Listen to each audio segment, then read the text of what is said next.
మంత్రి సూపల్లి కృష్ణారావు చేతుల మీదుగా కల్వకుర్తి మరియు ఆమనగల్ మార్కెట్ నూతన పాలకవర్గ కమిటీలను చైర్మన్, వైస్ చైర్మన్ మరియు డైరెక్టర్లను ప్రమాణ స్వీకారం ఘనంగా నిర్వహించారు. నాగర్ కర్నూలు జిల్లా కల్వకుర్తి వ్యవసాయ మార్కెట్ కమిటీ నూతన chairman Vavilla Manila Sanjeev Kumar, Amangal market chairman యటా Gita Narasimha డైరెక్టర్ల ప్రమాణ స్వీకారం చేయడం జరిగింది. అనంతరం మంత్రి సూపల్లి కృష్ణారావు మాట్లాడుతూ గతంలో కూడా కాంగ్రెస్ పార్టీ ఆధ్వర్యంలోనే అభివృద్ధి జరిగినంత ఇప్పటికే కూడా జరగలేదంటూ కాంగ్రెస్ పార్టీకే అభివృద్ధి సాధ్యమంటూ ఆయన అన్నారు.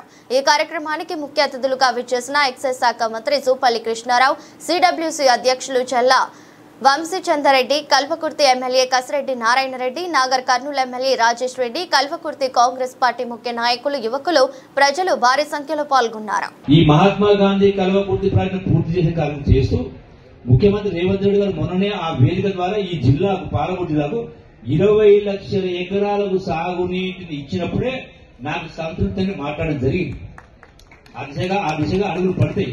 ఖచ్చితంగా కల్వకుర్తిని పూర్తి చేస్తూ పాలమూరు రంగారెడ్డి ప్రాజెక్టును కూడా ఇప్పటి వరకు దాన్ని నీటి కేటాయింపు చేయలేదు కదా ప్రభుత్వం, జరగలేదు ఇప్పటిదాకా కూడా.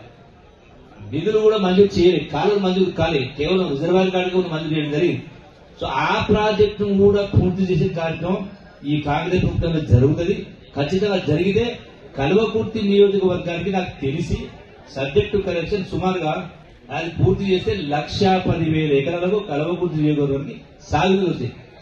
ఇదన్నిటికంటే ముఖ్యమైన అంటే శాశ్వతంగా కల్వకుర్తి యొక్క కరువు దూరం కావాలంటే ఇవి పూర్తి కావాలి. అది కూడా జరుగుతుంది. కాబట్టి ఎవరు కూడా నిరాశ నిస్పృహలకు లోను కావాల్సిన అవసరం లేదు. నా లోను అటు ఇటు జరగవచ్చు, కానీ ఉద్దేశపూర్వకంగా చేపట్టి మనం తప్పు పట్టాలి. చెయ్యలేని పరిస్థితులు, ఆలోచన పరిస్థితులను అర్థం చేసుకోవాలి. కాబట్టి గాడిని గుర్రాన్ని రెండింటినీ ఒకే గాడికి కట్టేదని చెప్పని ఇక్కడ రైతాంగాన్ని నాయకులు మీ అందరూ కూడా సవినయంగా విజ్ఞప్తి